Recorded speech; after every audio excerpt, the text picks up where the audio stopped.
Hello. Thank you for joining us for what I'm sure will be a very interesting discussion on the state of American retirement security.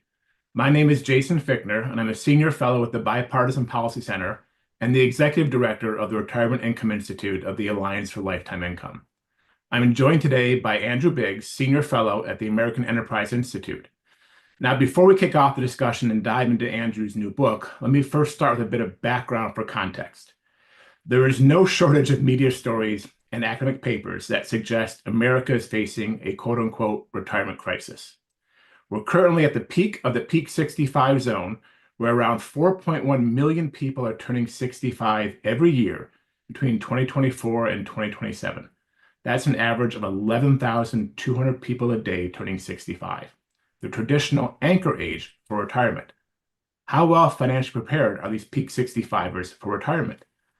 The retirement crisis refers to the growing concern that many Americans may not be financially secure in retirement due to factors like insufficient savings, rising healthcare costs, the shift from private defined pension plans, and potential shortfalls in government programs like Social Security. Just quickly, it suggested that many Americans have insufficient savings and are not saving enough to cover their retirement expenses, particularly those with lower incomes or those who lack access to employer-sponsored retirement plans. Some studies have suggested that Americans will need to save $2 million for their retirement, a number that sounds very daunting for most people. Yet the average American only has $87,000 saved in their retirement accounts. And some studies suggest 33% have no retirement savings at all, and 69% have less than $150,000 saved. This suggests a large gap in savings needed for a secure retirement. Further, healthcare costs are increasing rapidly, and retirees may face significant expenses for healthcare and long-term care, adding another layer of financial uncertainty for retirees. Social Security, a key source of retirement income for many, faces potential funding shortfalls, raising concerns about future benefit levels. Some experts argue that government inaction on addressing these funding issues could exacerbate the retirement crisis. Traditional pension plans, which guarantee a fixed retirement income, are becoming less common, leaving more individuals relying on individual savings and investment strategies. This shift in risk and responsibility to individuals adds to the challenges of retirement planning. And we can't ignore that many people are living longer, meaning retirement savings need to last for longer periods. But do we actually have a crisis or a perceived crisis? Some experts argue that the retirement crisis may be exaggerated, pointing to data indicating that many retirees are finding ways to manage their finances and that some individuals' concerns may stem from fear of the unknown rather than actual financial insecurity. Further, the 35th Annual Retirement Confidence Survey finds Americans reporting a positive outlook for retirement, with 67% of workers and 78% of retirees confident they will have enough money to live comfortably throughout their retirement. Additional research shows that most retirees are happy and feeling comfortable in retirement. To make sense of this, Andrew Biggs has written a new book, The Real Retirement Income Crisis: Why Almost Everything You Know About the U.S. Retirement System is Wrong. It's a wonderful book. We'll leave about 15 minutes at the end for Q&A. Please send your questions via the link on the website. And with that, let's dive into the book. Andrew, welcome. Jason, thank you very much for hosting today. I appreciate you doing it. Oh, my pleasure. This is going to be a lot of fun. So the overriding theme of your book is that the U.S. retirement system is doing pretty well, that in short, there's no so-called retirement crisis. But what does it mean to have enough money, enough retirement income, and how do you define a retirement crisis? Well, typically we think of having enough retirement income is enough that you can maintain your pre-retirement standard of living. It doesn't mean you have to have the same amount in dollar terms because the cost of living does decline in retirement, but you don't want to have a pattern of feast or famine where you're riding high one day and then you're living on cat food the next. So the idea of maintaining your pre-retirement standard of living is a good benchmark to think about. And then if we want to think about what is a retirement crisis, and there's really two aspects to it, as I would put it. The first is you have to have large numbers of individuals, and second, with resources substantially below what they need to maintain their standard of living. I mean, there's always going to be a small number of retirees who, for various reasons, don't have enough to maintain their pre-retirement standard of living. The idea of eliminating all shortfalls is very, very difficult. At the same time, you could have larger numbers of people who fall just a little bit short. People adjust to shortcomings like that very, very easily. But if you have large numbers of people, or even a majority of Americans, falling substantially short of what they need to maintain the lifestyle they had before retirement, I think that's what really reasonably constitutes a retirement crisis.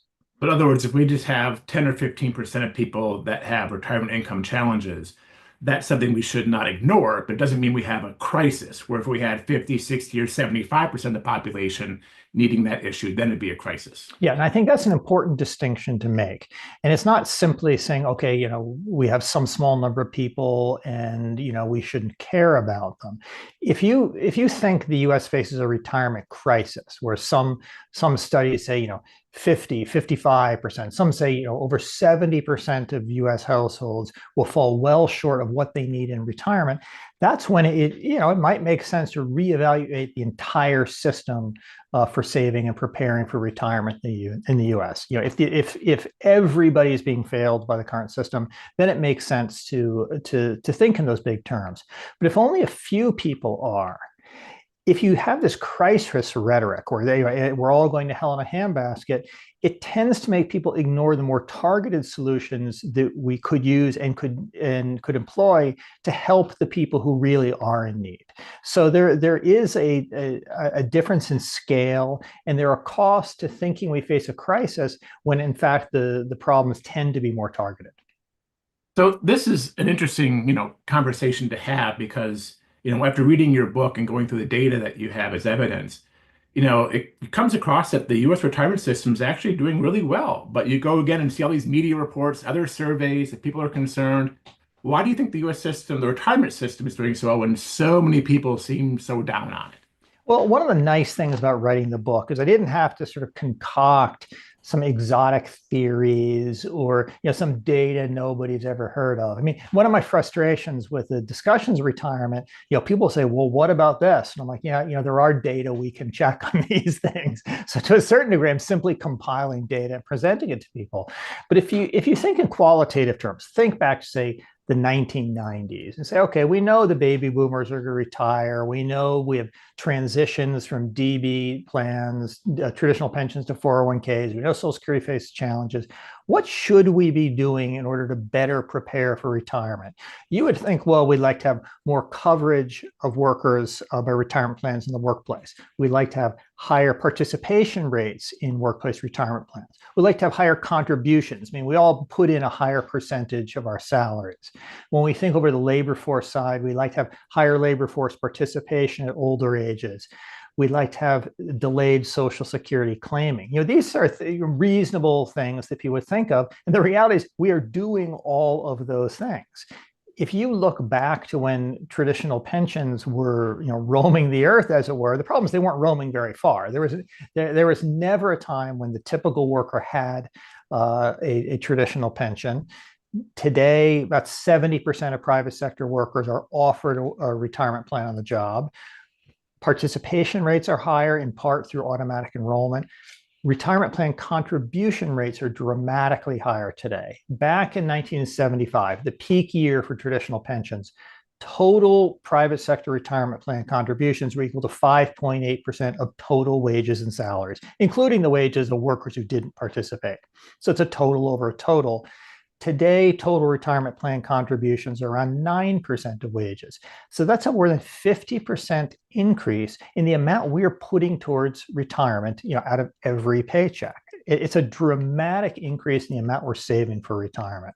On top of that, if you went back to the 1990s, labor force participation for people in the 55 to 64-year-old age range, those near retirees, that was at record lows. People said, oh, Americans can't work longer, health issues, age discrimination. Are there good jobs available? Today, labor force participation for 55 to 60-year-olds or 65-year-olds is at record highs. Similarly, with Social Security claiming ages, versus the 1990s. The average Social Security claiming age it was 65 today. It's almost 2 years later than it was before. Each year you delay claiming, your benefits increase. So all of these things have gone in the right direction. And you say, well, what is the reward for it? The reward is retirees have the highest incomes on record. I'm not talking about just the average that will be driven up by millionaire retirees. We're at the highest, at the 50th percentile, the median, the typical retiree. We're at the highest, say at the 25th percentile. You're kind of working poor retirees. Poverty in old age has dropped dramatically just over the past 3 decades. Your risk of retiring into poverty, according to Census Bureau research, has been cut by about 40%. You can also just simply ask people. I have an entire chapter of just ask them, because we have all these perceptions. Oh, retirees, it's so terrible. Look, if you actually ask retirees, it's really almost impossible to get them to tell you things are going badly. Gallup surveys retirees and asks them not simply do you have enough money to survive or to get by, do you have enough money to live comfortably? Around 80% of retirees say yes. Similarly, Vanguard has an interesting survey where they asked Americans, do you think America faces a retirement crisis? And predictably, you have 60% or so saying yes. But then they say to retirees, would you describe your own financial situation as a retirement crisis? And the answer is about 4% say yes. Similarly, in the Federal Reserve survey, 4 to 5% of retirees saying, I'm having a difficult time getting by. So the reality is right there in the data. You can look, we're doing the things we need to be doing, and we've been rewarded with not just the highest retiree incomes on record, but really among the very highest retiree incomes in the world. So there's this success story waiting to be told, and apparently I'm the only guy willing to tell it. This is very interesting. Again, I encourage people to get the book because, Andrew, you do a good job pulling in the data and then doing sort of the fact counterfact type of thing. And again, as you said, you do a survey and you'll ask the same people, do you think there's a retirement crisis? And you said 60+% say, oh, yes, there's a retirement crisis. I've been talking to all my friends. I see it in the newspapers. It's there. They say, well, how about you? You know a crisis? And you're like, no. Do you want to ask that? You want to answer that question again? We're not sure we heard you right. But you're right. Their satisfaction with retirement is high. And this is part of I think the interesting thing about the narrative framing. And you also, and I think I want you to talk about this a little bit further, like pensions. Like pensions, people look back, you have senators on the Hill saying, oh, we have to go back to the glory days of private pensions because that gave people the secured income retirement they needed, as if everyone had a pension, but they didn't. Oh, we have massive, rose-colored glasses when it comes to traditional pensions. I mean, look, there's certain cases, say public employees, where they work fine. But if you go back to the peak year for coverage of by private sector employees by defined benefit pensions, that was 1975. And I believe the number is about 39% of the private sector workforce. So never did a majority of workers have a pension. Moreover, on top of that, when you think of pre-ERISA, back when pensions were more common, employers were allowed to have these very, very strict vesting requirements to qualify for benefits. So there was a study done by the Senate Labor Committee in the early 1970s where they looked at data for the previous 2 decades and found that literally 9 out of 10 employees who were ostensibly covered by or participating in a traditional pension never collected any benefits from it. You can go to an SSA survey of new retirees around 1980, 1981, and only about 27% of them were receiving any sort of private sector pension. In the bottom half of the income distribution, it was 9%. It was minimal. So we had this perception that everybody got the gold watch and this lifelong benefit, when in reality, most people didn't. So there's this idea that 401ks forced out pensions, things like that. Pensions started declining on their own. 401ks are much more widespread than traditional pensions were because employers see it as less of a burden. On top of that, whereas with traditional pensions, only the employer would pay in, with 401ks or other retirement accounts, employer and employee pay in. So you have more plans covering more people, contributing more towards retirement. If you look at total retirement plan assets, you can find this in Federal Reserve data. In 1975, again, the peak of participation in traditional pensions, total retirement plan assets in the US were equal to around 48% of total wages and salaries. Often retirement planners compare savings to salaries because the savings have to replace the salary once people retire. In the most recent data today, retirement plan assets are something like 330% of total wages and salaries. And in other Fed data, I've shown in an AAI study that retirement savings today, including both retirement account balances, but also benefits accrued into traditional pensions, there are record high levels in every age, income, educational, and racial or ethnic group. The reality is we're simply saving much more for retirement today than we were before. And yet, if you look at how these issues are portrayed in the news media, you would think the opposite were true. That once we were saving a lot for retirement, today we're not. We are saving dramatically more for retirement today than we did in the past. And that's a good thing. We're much better prepared, much more secure than we used to be. And that is, I think, an important thing to point out is that the retirement income system we have, the 401k plan, is actually a success. It's opened up retirement savings to a wide number of people. And again, you're not beholden to one employer for your whole life. And the vesting, you can move employers and take your 401k with you, and the money you put into it, it's yours. And so there are some challenges, which we'll get to later on in sort of our discussion. But I think you're right to point out the success that it's had in helping people save for their own retirement. And this kind of leads to the next question, Andrew, because you and I have been doing this for a long time. We both had similar roles at the Social Security Administration, and we supported and funded research. And there's a large number of studies over the past 20 or so years that predicts that many or most Americans will have insufficient incomes in retirement. And whether that's replacement rates or savings or the ability to convert their assets into income, where, in your opinion, do you think these studies have gone wrong? Well, I mean, Tolstoy said that all happy families are the same, but every unhappy family is unique. And so I don't want to shortchange the unique shortcomings of the various different studies. I spent an entire chapter going over just a dozen or so different studies that going back over 20 years that predicted with this retirement crisis right around the corner. And some of them have these very idiosyncratic errors, like they assume that people just stop saving going forward, that people have to survive in retirement on whatever they have saved as of, say, age 40. And stuff like that is just obviously wrong. But there's a couple different threads. One is that some of these studies tend to set the bar too high for what qualifies as a sufficient retirement income. Often retirement planners would say you need a retirement income equal to about 70%, 75% of your pre-retirement earnings. What do some of these studies do based on kind of a weird way that the Social Security Administration calculates these replacement rates is they don't compare somebody's retirement income to their own past earnings. They compare them to the average earnings of people in the workforce today. And they don't really tell you that, but if you run the numbers, that's in fact what's going on. So if you're an average, say you're an average wage worker today, you get a benefit from Social Security. And they say that's equal to 40% of your pre-retirement earnings.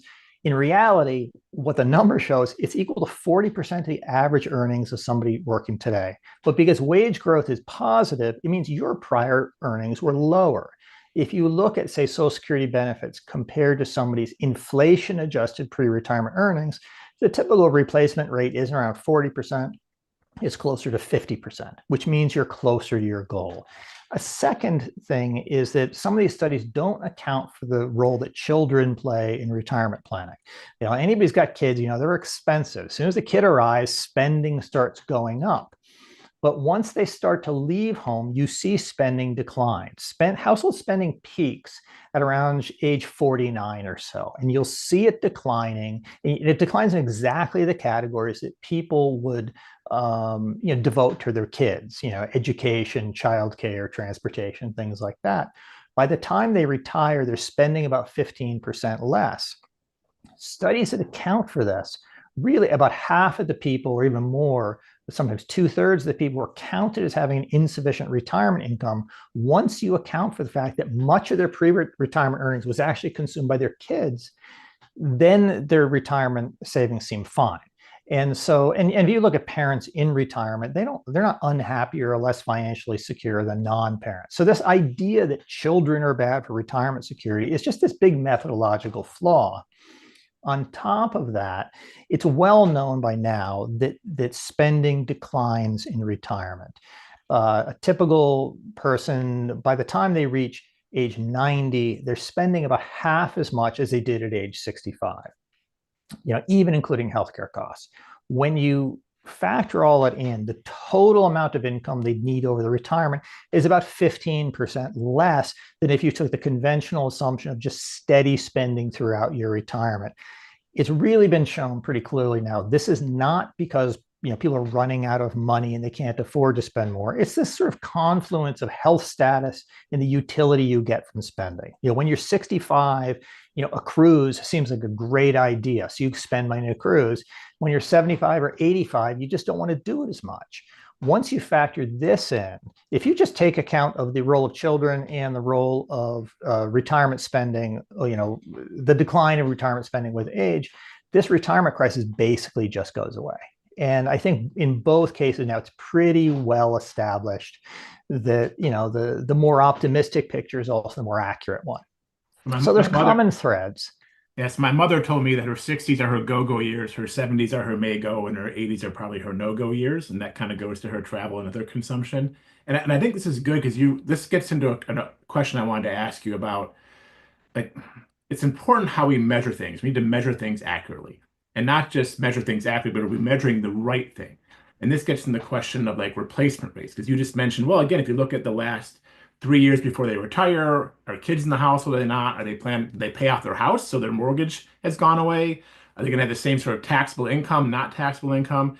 Should we be looking more instead of like income, looking at the consumption patterns they have? So look at that consumption measure and then what income needs to support that consumption. Yes. Is that a better way to think of this? Ideally, that's what you would do. The reason we focus on income is largely because there's better data available and more data available on people's incomes than on their spending. But studies that have looked at consumption, the two researchers who are very good on this are Mike Hurd and Suzanne Roetter from the Rand Corporation, where they use health and retirement study linked to the CAMS, the consumption data. And they just look at the level of spending that households have at the time they retire. And they look at the path of spending over retirement, which tends to decline. And then they ask, do you have resources sufficient to cover that? And they found, for 75% or so of households, they do have enough. The useful thing of that analysis is that they're able to pinpoint certain subgroups that really do have a retirement income challenge.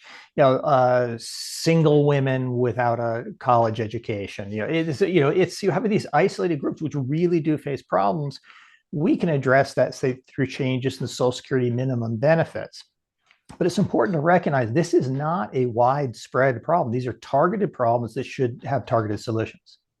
This is interesting because this leads to something in your book that you argue we face a crisis of retirement data. And I'm kind of getting that picture, but maybe you can fill in for the public what else you mean by that. Yeah, you would think that, I mean, Social Security is the largest federal government program. We've got tens of $trillions in retirement savings. The federal government spends, $180 billion a year subsidizing retirement savings. You would think we would have pretty good data on how many people are participating in retirement plans, or how much income are they getting from 401ks, things like that. And the reality is that we don't. You can find very different. The villain in this is the current population survey, which is the most prominent government survey. That's the source of your figures for the poverty rate, say. And what's been kind of clear for a while when we look at retirement incomes is that the current population survey and some other census surveys really don't measure very well the income that people get from retirement accounts. And this comes from a definition that the Census Bureau uses of what they call money income. Money income is defined as regular income. So if you have a monthly Social Security or pension benefit, or you're working in retirement, you get a regular paycheck, or you buy an annuity, that is regular income. But let's just say you draw down your 401k or your IRA as needed. That's not regular income, and it doesn't get counted.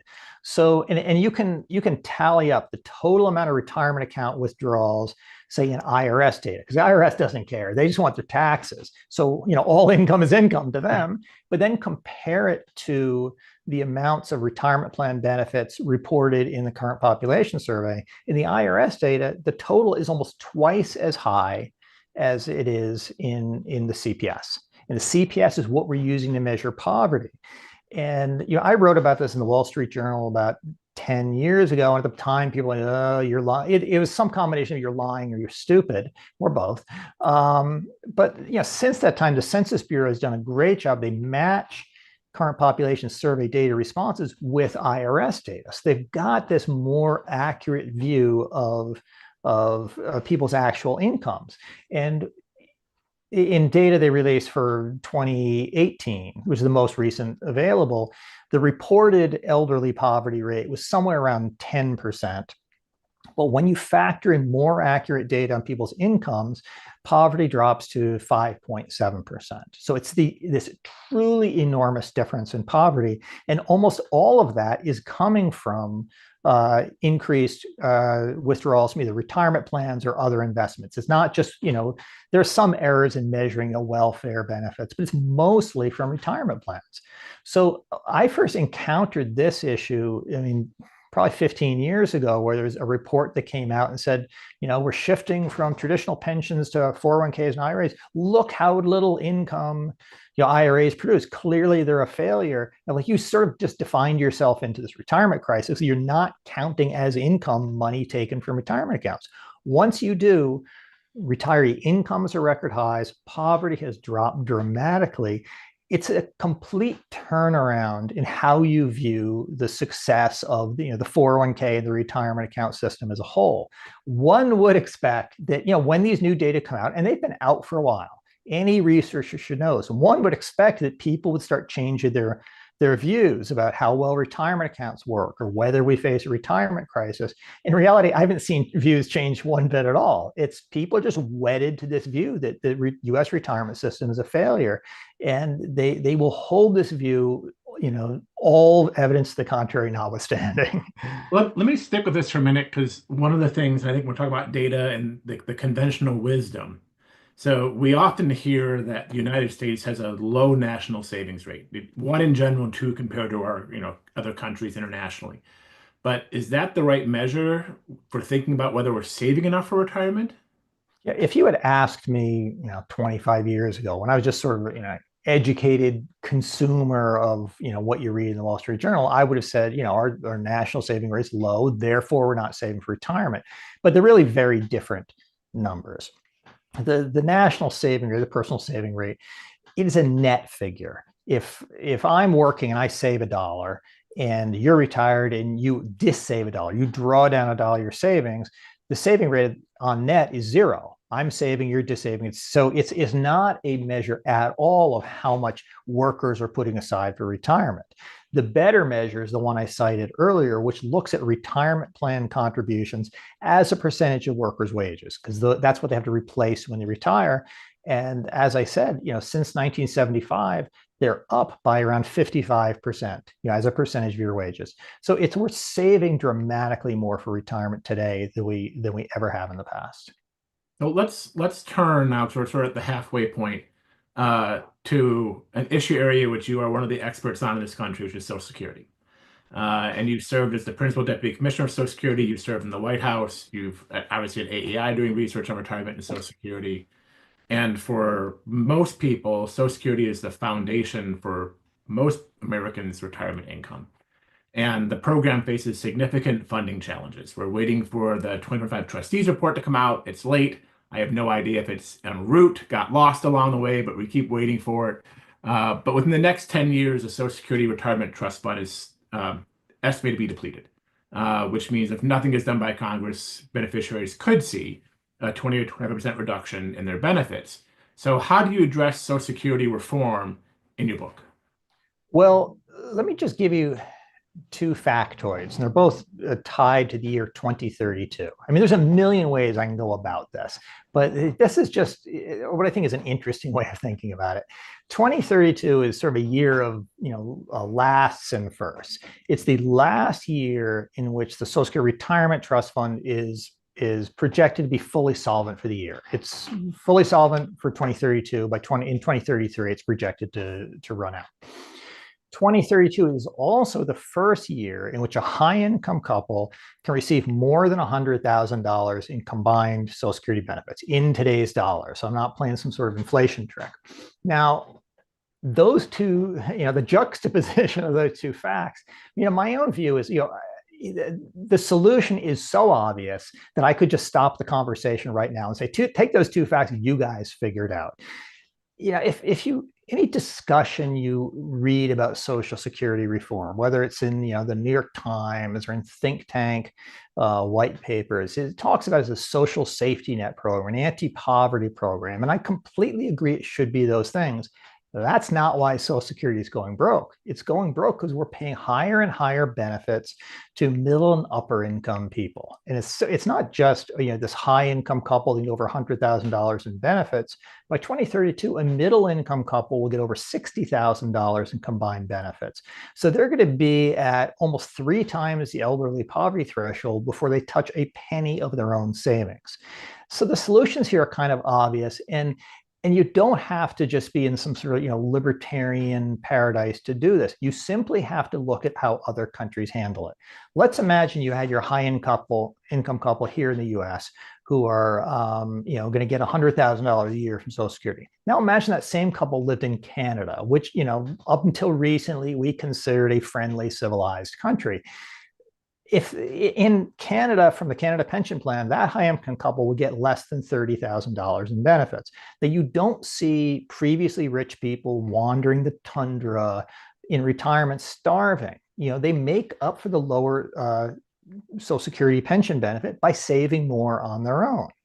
If you look to the UK, to Australia, to New Zealand, countries that are very similar to us in most regards, they simply do Social Security differently. They focus their benefits much more on low-income seniors, people who are at risk of poverty, but they pay much, much less to high-income seniors. The maximum benefits in these other Anglo countries is 1/2 to 2/3 lower than Social Security's maximum. We simply don't need to be paying that high level of benefits to people. You're just substituting for money they're going to save on their own. So it's economically a very inefficient way of doing it.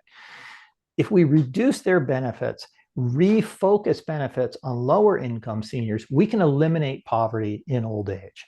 I'll give you another factoid. Imagine if every senior received a poverty level Social Security benefit, no less, no more. The poverty rate in old age would go to 0. You'd have nobody in poverty, and Social Security would cost about half as much as it currently does. Now, I'm not saying we do this overnight, but we need to think in a rational way about what we want this program to do. Often Social Security reform is about how do we save Social Security? How do we keep what we currently have while changing it as little as possible? But that's going to lead to a system that just doesn't work very well for anyone. It's going to still pay too little for the truly poor and too much for the rich. Instead, we need to ask ourselves, what do you have a Social Security program for? What do you want this thing to do? What's necessary, what's optional? What is necessary is protecting against poverty in old age. That's cheap to do. We're a civilized country. We're rich. Let's do it. We don't need to be paying $100,000 a year to high-income retirees. There's no reasonable theory of public policy in which that makes sense, which is a reason why, as far as I can tell, we're the only country on earth that does it. So we just have to start getting better at public policy. Let me ask you 2 questions that came to mind when listening to you give this response.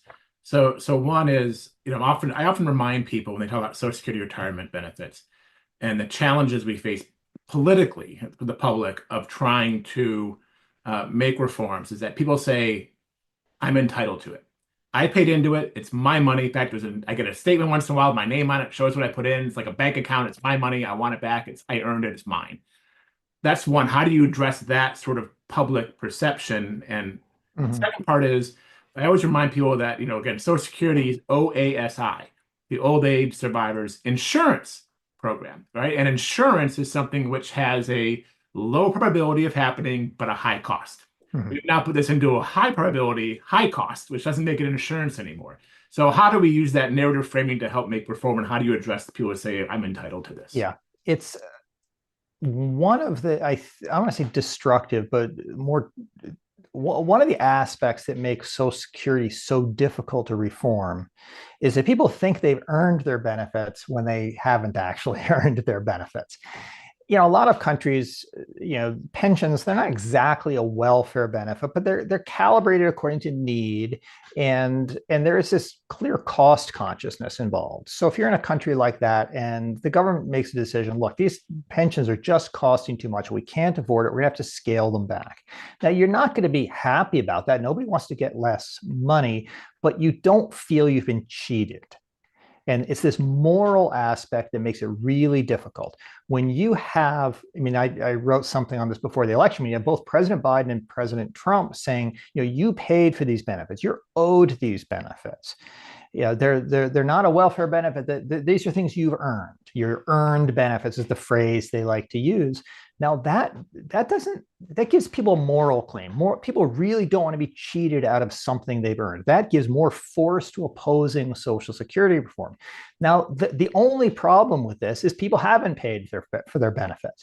If you look at people retiring in the mid-2030s, when Social Security's trust fund will be projected to run dry, according to the Congressional Budget Office, the average person retiring in the 2030s is going to receive or is entitled to Social Security benefits that are over a third higher than the taxes they paid over their lifetime plus interest on those taxes. So, this kind of goes, look, if you earned and paid for your benefits, why is the system going broke? It's, clearly we didn't pay enough in there. And so it is this issue. It's not just a financial issue. It is a perceived issue of fairness. And yet when you tell people they paid for something they didn't pay for, that it becomes extremely difficult to reform, to change the system. So we have to level with people. It's Congress knew, the last Social Security reform was 1983. By 1984, they knew the system was out of long-term balance. And they could have raised taxes a little bit at a time over that period, or they could have reduced benefits a little bit at a time, but they didn't. And so we've been told for years, if we don't do these things, the trust fund will run out, we have to change benefits. That's where we are. So we're going to have to make some hard decisions, understand that, we have to protect the people who need it the most, but, money doesn't grow on trees. And we do have to sort of rationalize how this program works. So I have two questions I want to ask you before I turn to audience questions. And a reminder for the audience, please, we're starting to get questions in, so thank you. We're taking track of them. If you want to ask a question, there's a link at the bottom of the screen to send questions in. So the two questions I want to ask you, let me stick with the first one, Andrew, which is going back to 401k plans for a moment. Because what I start thinking about the research I've done and people like David Blanchett and Michael Fichtner, and what we see is that, when people work, they get a paycheck, and as economists call it a budget constraint. So they're used to getting a paycheck, and out of that paycheck, they spend, they save, but they know what their income is, they know what they can spend, that's where you go. For those who got a pension in retirement, that was their paycheck in retirement. They got the income, they knew what they could spend, they had a budget constraint, it's great. So research suggests that people have a hard time spending down their savings, like from a 401k. They're afraid of running out of money. They don't have a good understanding how much money they can safely spend from their 401k assets. They start taking it down, and they're going to run out before they die.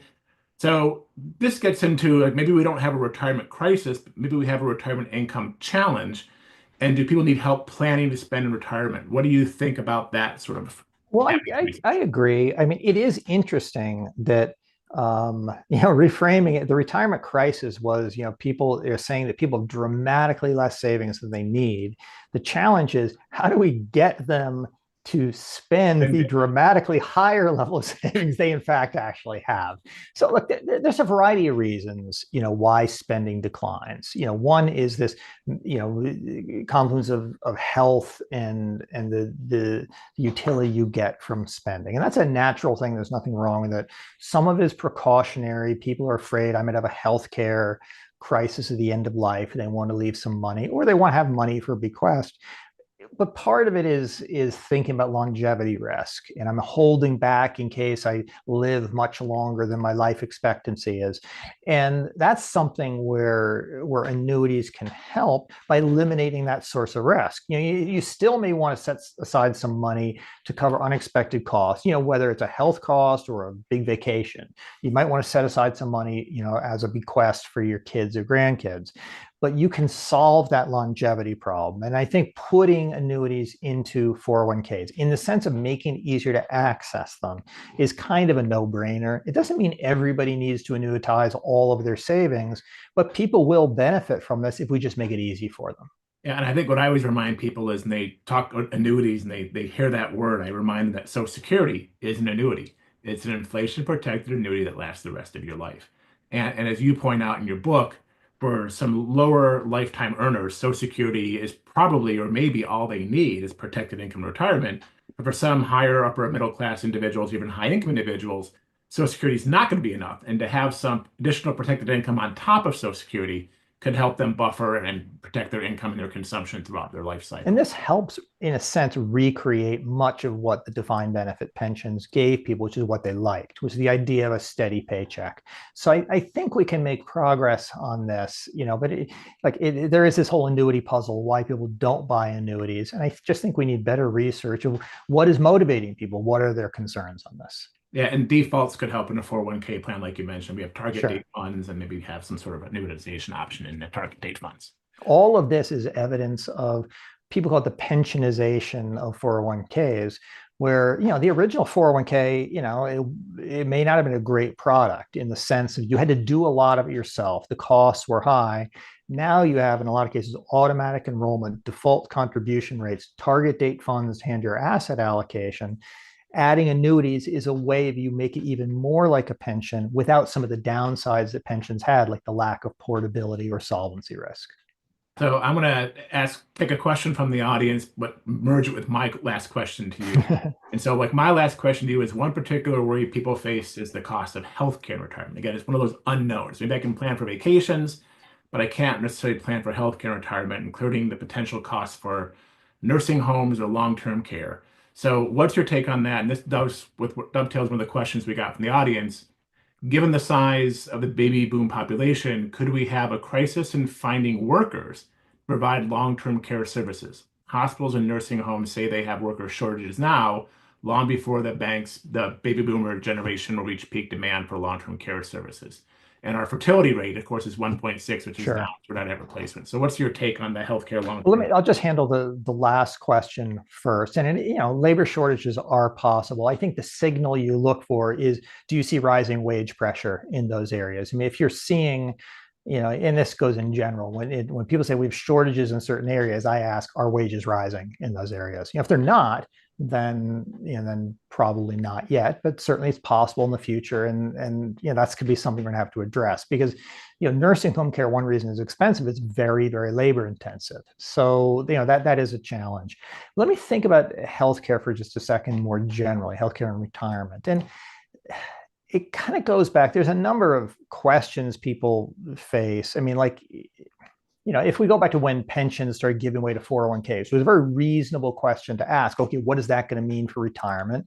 But it's half a century later, we've got a lot of data. Now, healthcare isn't as straightforward as that. And who knows what the future will bring. But let me just give you a couple of factoids. I mean, if you look at healthcare spending by retiree households, as a percentage of their incomes over the past 20 years or so, it's barely increased. And the reason is that spending has increased a bit, but people's retirees' incomes have increased even more.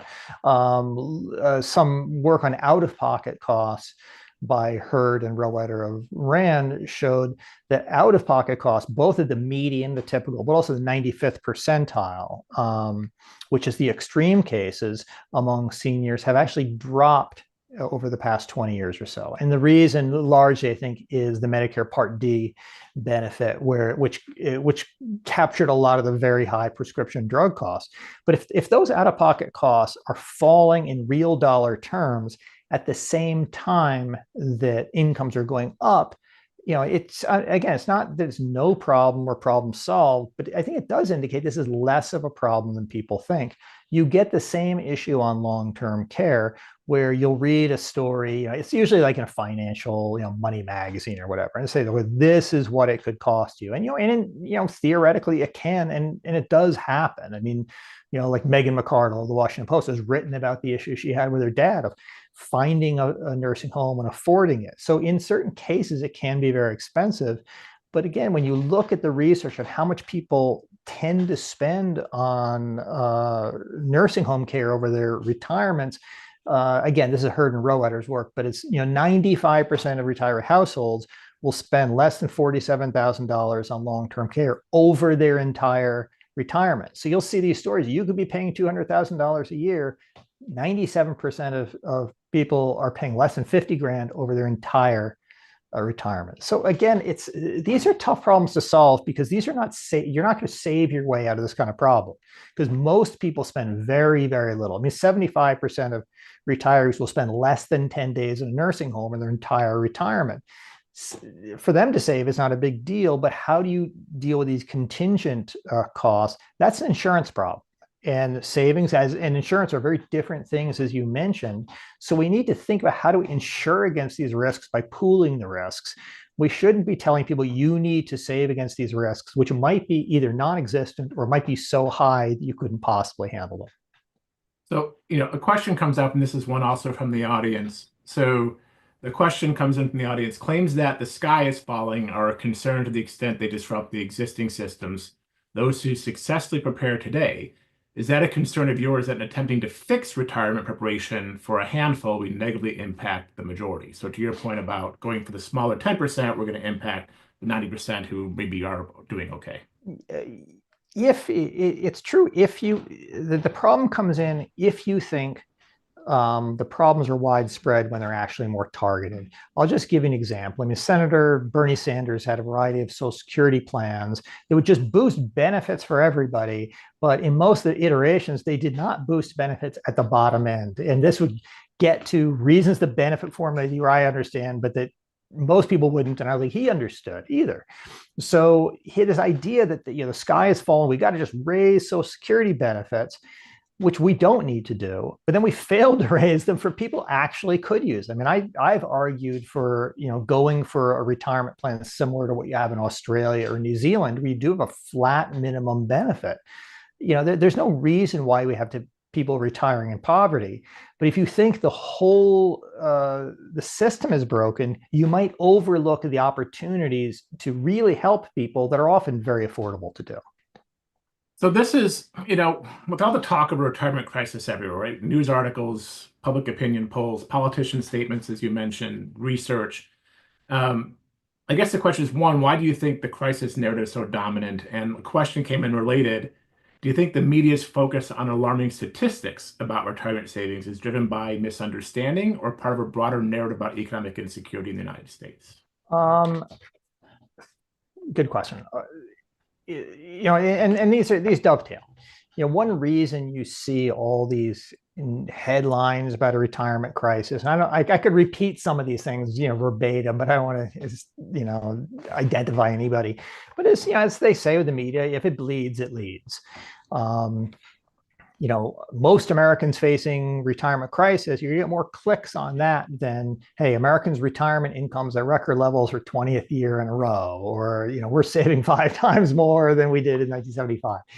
And so there is this, you got to sell a newspaper, and the media want to do that. There's also been a change in the journalism profession in the sense of it used to be you have some crusty old guy who'd been covering this beat for 50 years and really knew it. And now you have a lot of younger reporters who are under a lot of pressure to put out a lot of stories. And so they tend to often repeat press releases, and they repeat press releases from, groups that are often self-serving on this kind of stuff. On top of that, when you enter the political realm, and I mean, partly it's not necessarily Democrat versus Republican, but it's some people just don't have a lot of trust in the private sector or trust in individuals making their own decisions. And for better or worse, they just think that people can't judge these things very well. They think they might get ripped off by the financial industry.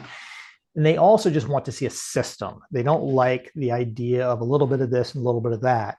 And so they're just, I hate to say, ideologically, philosophically not inclined to listen to the data. And, I found this. You can just read out the numbers to them and just say, look, anything you think we should be doing, we are doing, and they won't process it.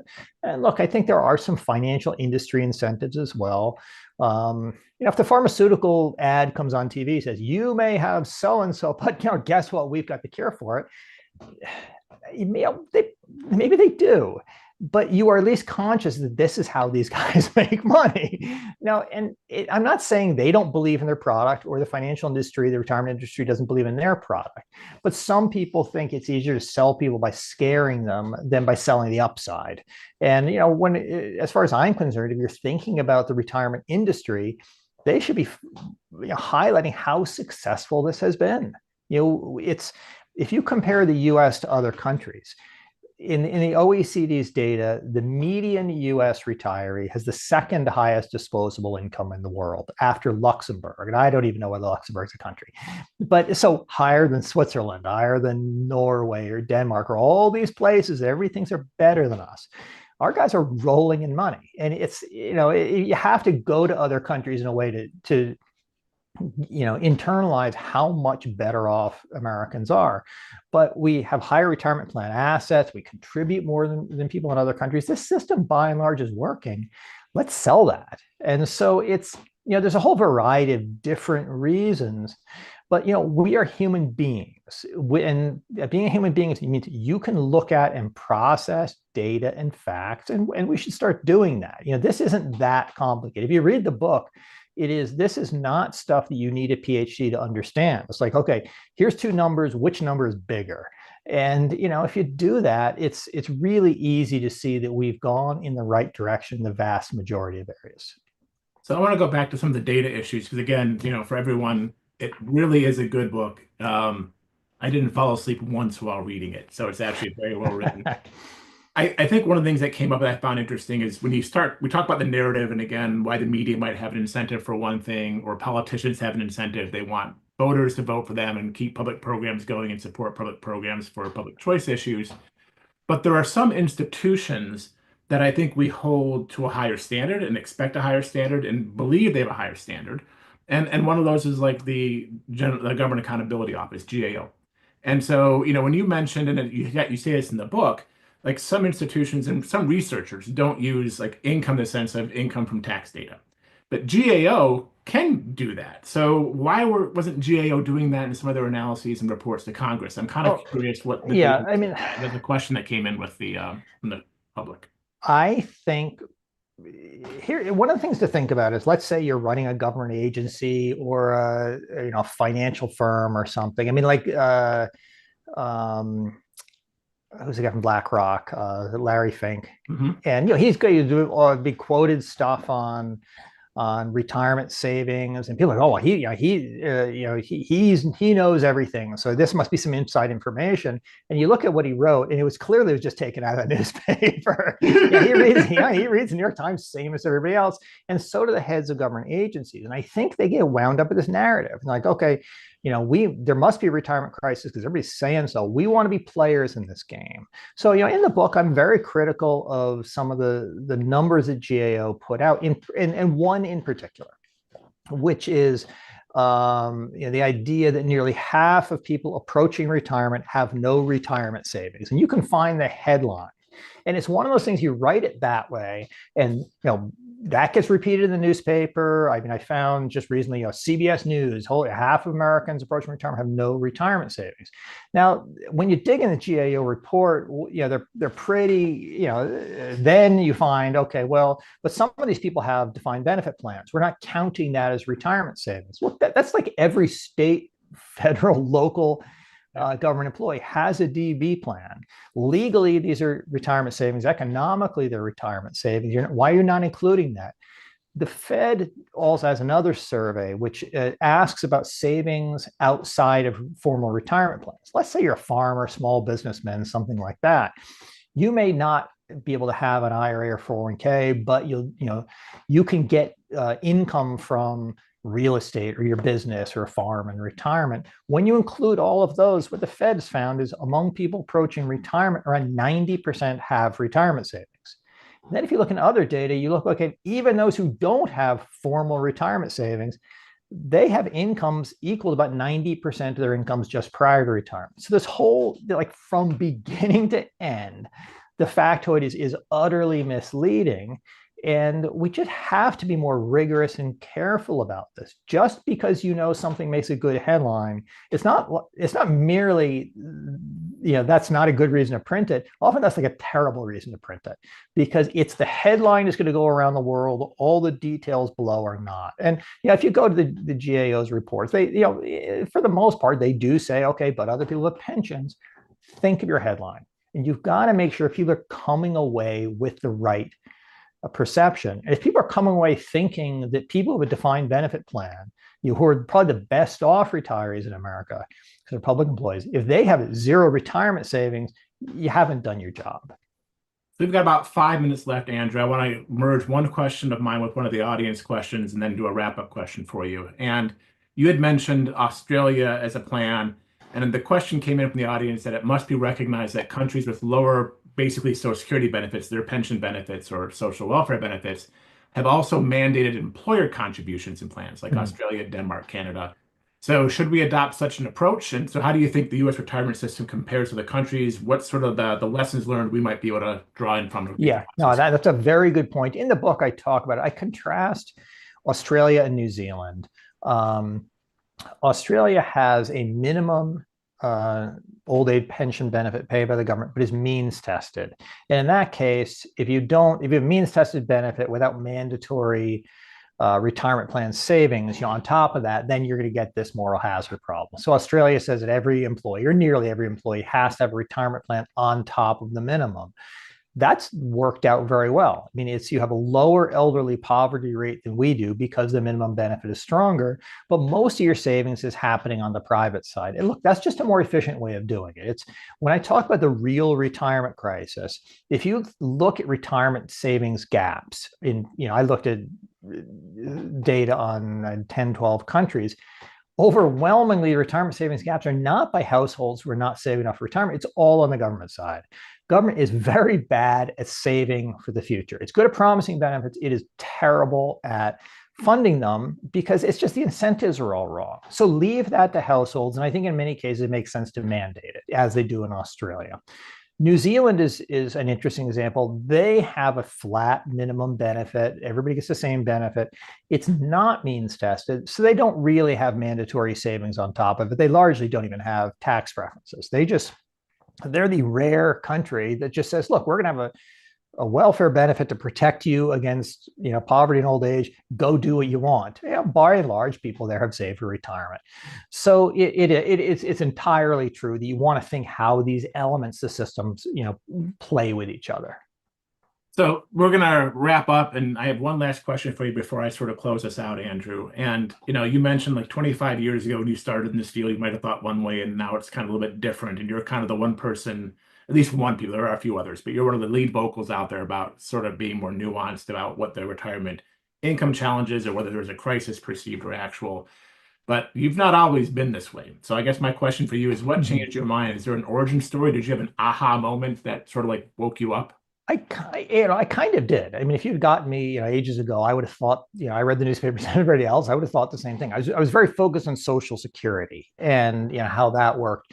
And when I was at Social Security, I was in an office that focused on what's called micro simulation modeling. These incredibly detailed models, the population, how much people are earning, how much they're saving for retirement, what they'll have in old age. And this was a model. The acronym is MINT. And I mean, tens of millions of dollars, internal and external review. I mean, this is really the best in the business, far better, I think, than what you're seeing from sort of outside groups that are making these projections of retirement crisis. And I remember being at Social Security, and one of these studies had made the news saying 55% of Americans are going to have not enough in retirement. And I was talking to one of the career employees who's sort of the lead on it. And he just said to me, we don't show that. We're not getting that. And so when I started, that made me think, okay, we got to take another look at this. And, to this day, I mean, several years ago, the folks who run this model ran me projections for the future, of what they're thinking now. And what they show is when you think of replacement rates, retirees' incomes relative to their inflation adjusted pre-retirement earnings, the median in the future is very similar to today. the percentage of retirees with low replacement rates is a little bit lower than today. And the percentage of retirees in poverty is dramatically lower than today. And so this best in the business model is just not showing what a lot of these other people are claiming. And it makes me a little bit upset that the government invested your tax dollars producing this model with this raging debate about this stuff. And this, that's what this model is designed to do. And they're not really using it. But it really is when somebody there who I trust has said, we're not matching what they show. And so then, 15 years later, you're still looking into it. But it's largely been borne out that with most of these other studies that predict a crisis, you look at it like, okay, crisis, you start pulling at the threads and it falls apart. There's some, assumption in it that just doesn't make much sense. And so, that day really kind of put all the stuff in motion. And I'm glad it did. It's a fascinating and important area to work in. It really is fascinating. And as you said, it's also very important because millions of Americans are relying on us to help them with the right data to get the right policies.